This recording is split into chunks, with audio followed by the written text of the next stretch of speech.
Welcome, everyone. This is Sharpen Up, a podcast being hosted by me, JC Bruce, and my co-host, Ron Rollins. Hi, Ron. Hi, Jeff. How's Florida today?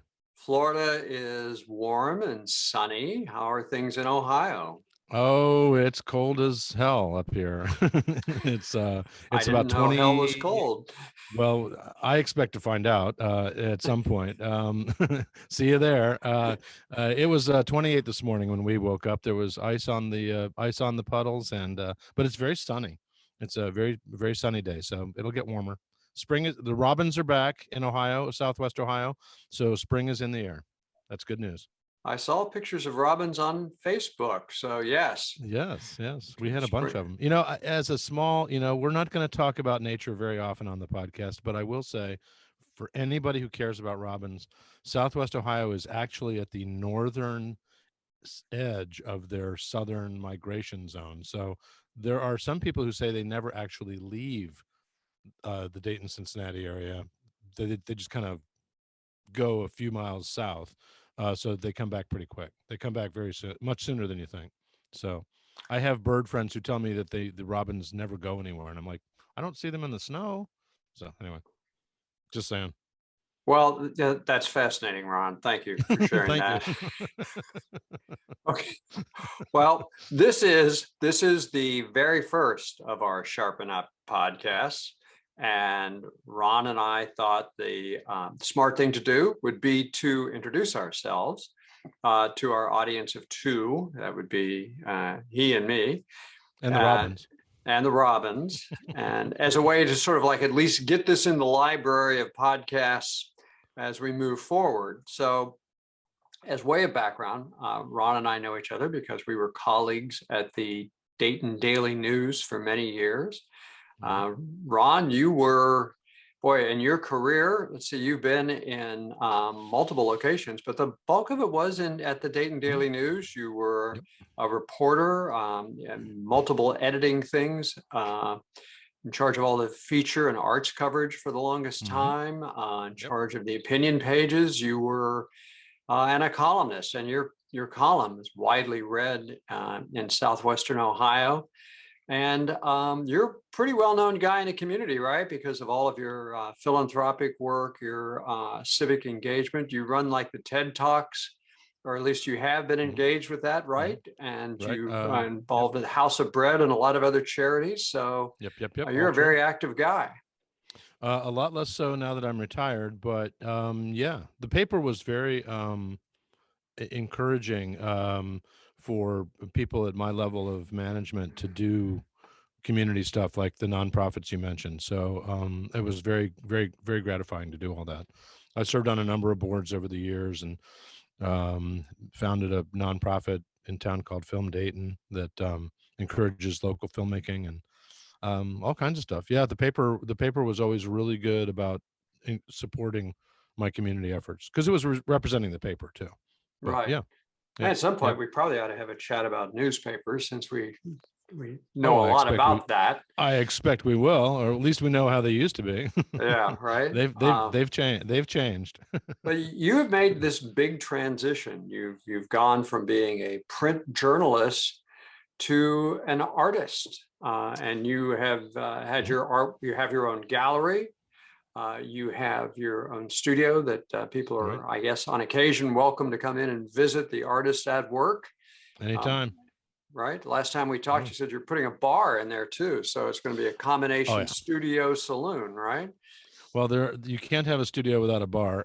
We do have. I share a studio in Kettering, the town, the Dayton suburb where I live, with an artist friend named Terry Welker, and Terry is an architect and building official in town who does big Calder-esque mobiles, like public projects, like at libraries, community college atriums, that kind of thing. And he bends and cuts and balances metal. I do kind of, there's one, abstract, smeary, gestural paintings that are kind of like harken back to like the abstract expressionists in the 40s, 50s, 60s, like Jackson Pollock and Franz Klein and Robert Motherwell and Joan Mitchell, which is a favorite. And and have been doing it. There was a little bit of overlap with the painting and the journalism career. I started doing it when I was still working at the paper, but as you mentioned, I was in charge of coverage of the local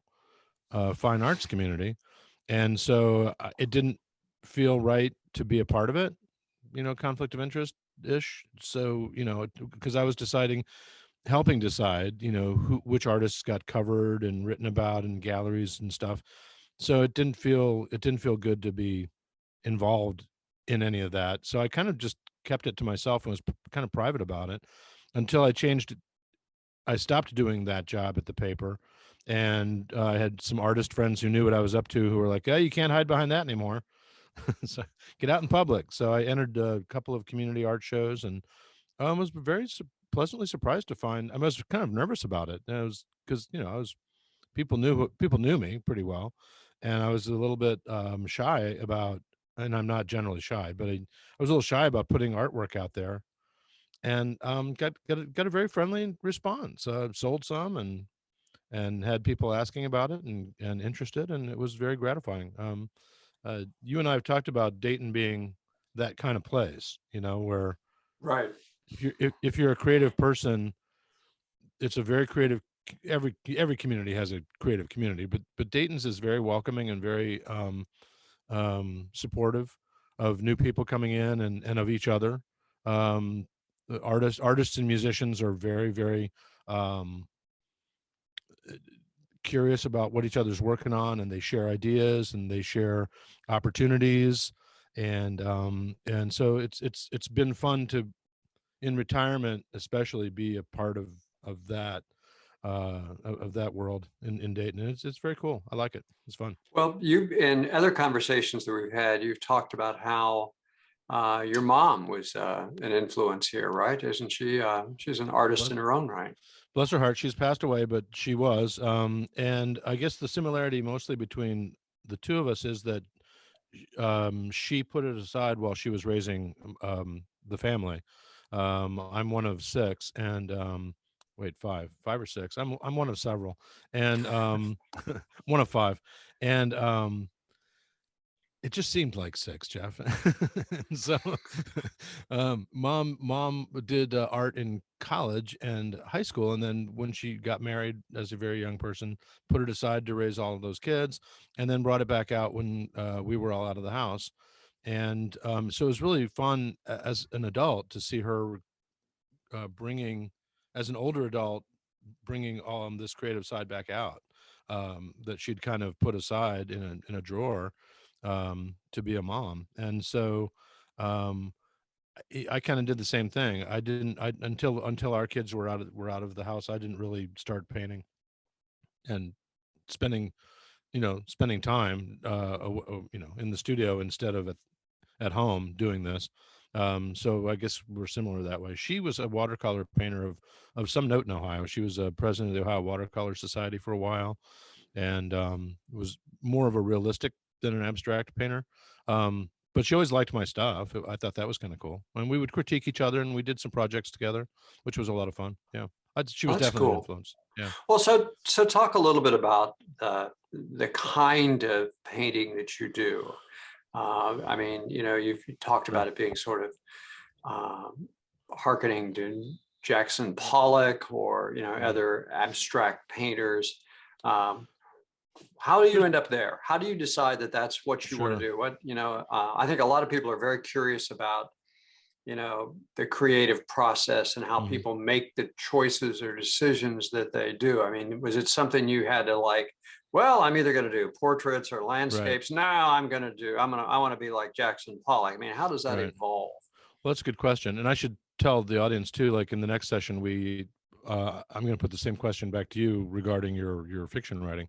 Um, that's a good question. Some artists don't do it that way. I have a lot of friends who draw, paint, sculpt in a variety of styles. They may do glass artist artwork. They may also paint. They do pottery and stuff. I've tended to kind of end up in one direction, and that's not necessarily the right or only way. It's just the way I've done it. At the when I was starting this up again, I spent an awful lot of time drawing and teaching myself again how to draw. And I can draw. I like to draw. I can do landscapes. I have done them. Um, I it a good analogy in my case might be golf. It's like you can play golf all your life and still be really not very good at it. And I didn't find myself enjoying more realistic based uh, work. I was frustrated by it. And then it took me a long time to realize that when I go to an art museum, which is as often as possible, I end up in front of and studying those abstract expressionists from that era that we mentioned, and trying to figure out how they did what they did. How did they make that line? How did they create that effect of layering paint or creating a mood or an emotion from just some brush strokes, and that was what really intrigued me and what I decided I wanted to teach myself to do. um Within that range of abstract, modern, and contemporary art, there's still a pretty broad range of stuff you can play around with. I mean, and behind me over here, that's kind of a lot of black on white Franz Klein type stuff. I've got, some poured a poured image behind that that's kind of Helen Frankenthaler-y, loose, runny paint. I've got, there's kind of just a messy Joan Mitchell type arrangement behind me, and I've got some basic, right there, that yellow thing is kind of a sort of like a color field study, like maybe Rothko, to sort of just see what you can do with a single color. How many layers of yellow can you put down to get something that kind of glows, and is its own kind of color that you made. Um, so if that's a long answer to your question, but I think it's just kind of where I ended up.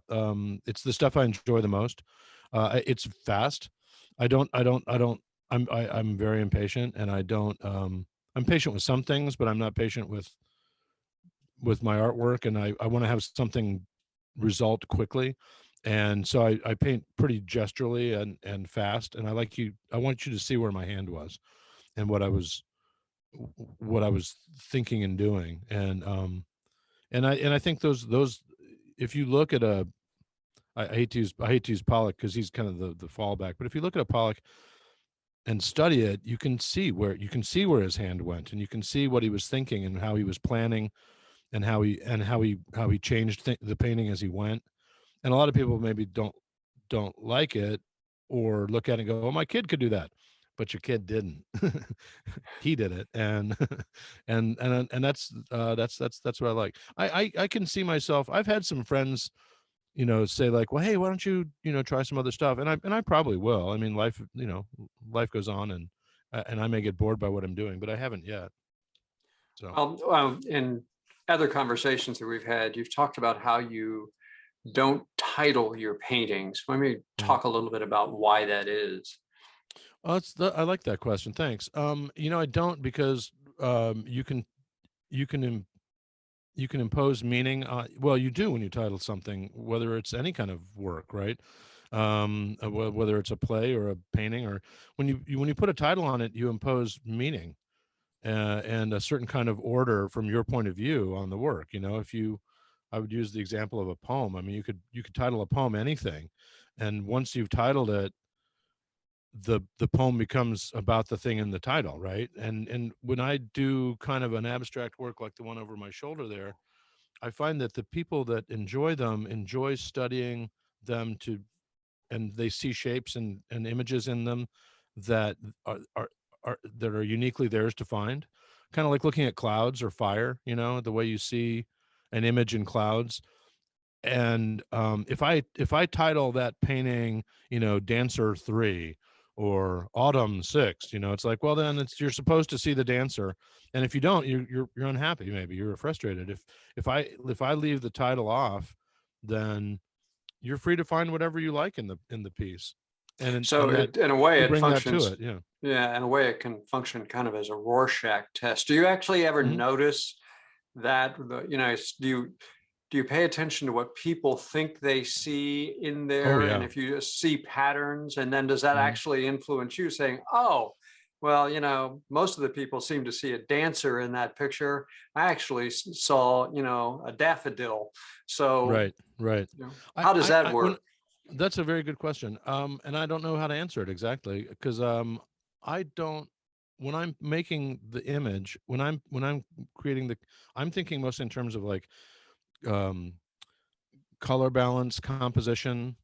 I'm thinking of it purely as as moving paint around, and I'm not really trying to create any kind of image that somebody might find. So for me, it's fun later when they do.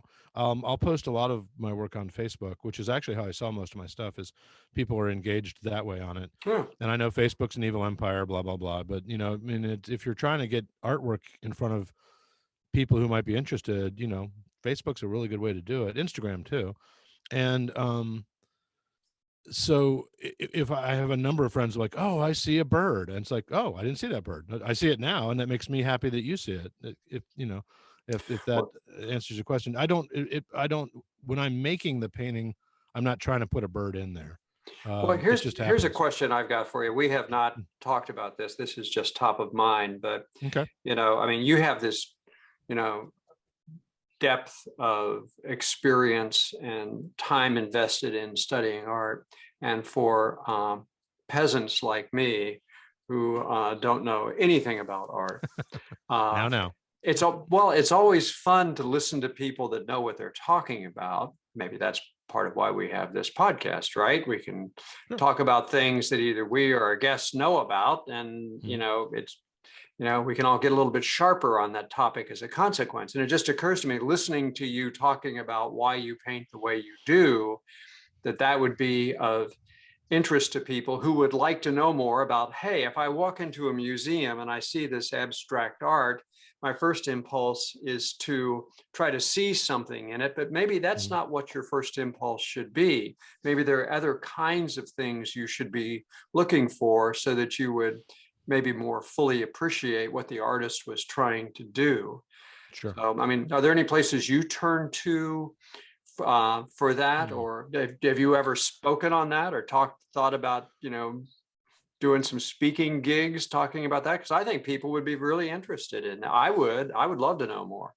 I've done a little bit. I've done. I mean, around town, I've had a few opportunities to have that conversation with people. A few years ago, one of the local suburban art associations asked me to come up and actually do live painting. It was in Fairborn, Oh live yeah. painting, and explain why I was doing what I was doing and as I was doing it. And I made a big kind of Gallagher deal out of it because I took a plastic sheet, and put it over the people in the front row who were sitting only a few feet away. And they're like, why are you doing this? And I'm like, you'll see. And because when I paint, paint goes a lot of different places sometimes. I don't paint in my street clothes. I paint, within a nasty old paint shirt because I get paint everywhere. Um, as Terry, my friend in the studio, will attest, because I've gotten paint on some of his stuff. Um, uh, where to start? I would say if you're well, first of all, there's the great and wonderful, not always scary World Wide Web, right? I mean, if you if you really are, there are a lot of there's tons of artwork online. Really, that might be the best place to start. If you are in an art museum and you see something that um, appeals to you, whether it's abstract or not, any kind of artist, next time you're in an art museum, take a piece of paper and a pen and write down the names of a couple of artists that you see something by that you really like. It's like, oh, Sure. Hopper, and Yeah. then go home and read about Hopper, and that's the way I did it. And I don't have any formal art training. I mean, I'm as self-taught as they come. And uh, I had the benefit of people on the arts staff that I managed who taught me a lot. Actually, my reporting staff. I'm thinking of Carol Simmons, who you remember, was a great covered classical music and fine arts for us for several years, and she's retired, but she's still in town. And Carol was a great educator for me because I made it very plain, like what I did not know. And as her boss, I didn't want to act like I knew stuff I didn't know. I wanted her to teach me. And she taught me about classical music, and she taught me all kinds of stuff about painting and visual art. And she gave me, like, I don't know if she would remember it this way, but I felt like a lot of times she was giving me homework. Like, well, she would drop a name, especially like a classical composer, and I'd be like, who the hell is that? And I would have to go and I'd hunt it down later and find it. So I would say that's the easiest way. I mean, if you don't spend too much time on somebody you don't like. If you walk up to a de Kooning painting at the museum and you're like, ugh, don't read about him. Just go find somebody that you do like. And I would say if anybody wants like a baseline to start, just look up Picasso on Wikipedia, and look up Picasso and Monet on Wikipedia, and Picasso, Monet, and I'm going to say Cezanne, and you look up those three guys on Wikipedia, and then just kind of work out from there. That'd be like saying if you want to learn classical music, you look up, Beethoven, Bach, and Mozart, and you work out. Right. And because those are the three baseline guys. If you want to learn about jazz, you're going to look up Coltrane, Miles Davis, and I don't know, Coltrane, Miles Davis, and probably just Miles Davis actually, and Artie Shaw. Just let's just say, because that'll get you in the big band era. And so then you work out from there. Like where do those Wikipedia pages take you, and what kind of images, if you're looking for art, do you end up looking at? And there's a lot of stuff online too. YouTube is rich with what you can see in artworks, and over analyzing different works of art, and that's a good place too. I hope I answered your question. That was a really good question. Well, it was kind of a question out of left field. It was just top of mind because That's kind. I find it really interesting listening to, you talking about your own creative process, and it does sort of raise the question, well, how does that work, and what should you appreciate Right. as someone who's listening to music or looking at visual arts or seeing dance? I was watching the Olympics last night, Yeah. and one of the American figure skating contestants did what I consider to be a brilliant performance, which for me means she didn't fall down. Right. But they were critiquing and saying, no, she didn't get quite to 3.5 revolutions before her skate hit the ice. And it's like, who knows that stuff? Well, people that are professionals the judges do this stuff. Yeah, right. The judges know that stuff. Right. Well, it's fascinating to learn. So the next time you see someone do something, you might be trying to pay attention to that. So it's, the more you know, the more you appreciate things in the arts or in other places. So that. Well, and you've talked before about the things as a writer that you've learned from other writers who write in the style that, again, we'll talk about this in the next podcast. You've learned a lot from writers that you're happy to name who are writing within the genre that you are writing yourself, and other writers too. But I know you've done a lot of had a lot of conversations with people who are also writing mysteries like you do, and I learn a ton from other artists. Right. I mean, when artists get together, they tend to talk about technique a little bit, or a lot, like tools.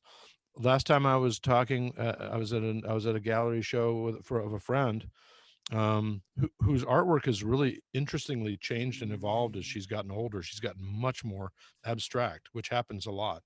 And she used to paint fairly realistic landscapes, and now she's kind of like zoomed in on like just that flower, and it's like the whole frame is just some angles and colors of that you would have to be told was a flower, right? And she had a bunch of really interesting marks that she'd made, and I couldn't figure out what medium she had used. They weren't brushed. I could tell she wasn't using a brush. It looked almost like pastel, but I knew it wasn't pastel. And she turned me on to this whole new thing, acrylic crayons, which I didn't even know existed. And I paint in acrylic, right? And I'm painting out of the tube, and she's like, oh no, there's all these acrylic crayons that are great, and you can mix them with water, and you can brush them after you're done, or you can just use them like crayons where you're making straight hard lines, which is what she had done. And I went immediately online and bought as many as I could. And I haven't started using them yet because this is about 2 weeks ago, but I can't wait. It's like, oh my gosh, I have a new toy. And, Right. and so you learn, and I wouldn't have learned about that if I hadn't been talking with her about that. This is, It, that's it really was a lot of cool. fun. Yeah. It was So super cool. uh, your art has been seen in multiple exhibitions around the Yes, Dayton, Ohio area, and it is for sale. it So is if for someone sale. were interested in seeing more of your art, Ron, and where would they go online?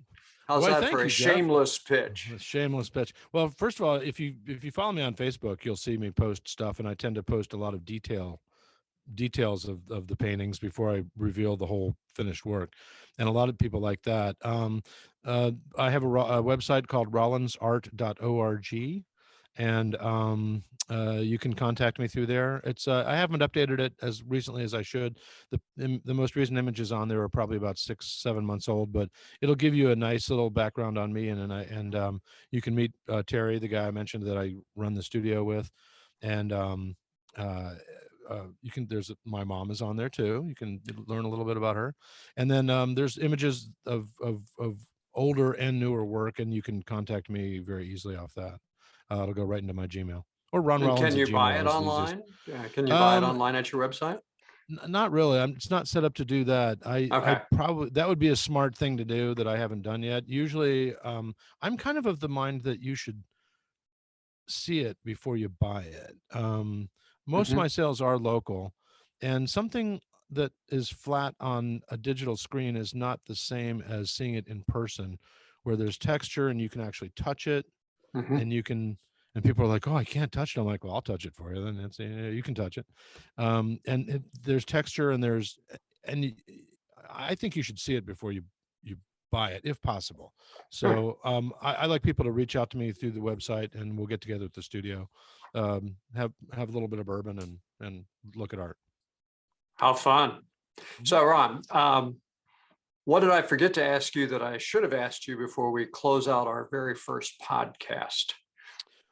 Gosh, you're a skilled interviewer, Jeff, being the former journalist you are. So I don't think you really left out too much. I just it's a lot of fun. Uh, it's it's it's weird to have people know you a certain way in the community, is like, oh, Ron the newspaper guy, and then, oh, Ron the art making guy. That was an interesting experience in my life. I'm really glad I did it. It's I've used the analogy with you before of like, what, Johnny Depp can play guitar? It's like such a surprise. He's an actor. He can't play guitar. Well, yes, he can. People people will endlessly surprise you with the creative things that they do that you may not know about. And I'm always surprised to find somebody that I knew for a long time is actually a really great photographer, say, or a poet, and I didn't know that. I knew them as a certain kind of writer, and no, they've published 2 books of poetry. I was like, okay, that's great. I didn't know that about you. And it's just part of the richness of being in a community and getting to know people better. So yeah, that no, I think you hit everything. We'll have future podcasts, Jeff. We'll talk more about Well, art. that's it. And in future podcasts, maybe we'll have the chance to take some of these people and their amazing accomplishments and talk to them about it. I think we should. Okay. Well, Ron, thanks a lot.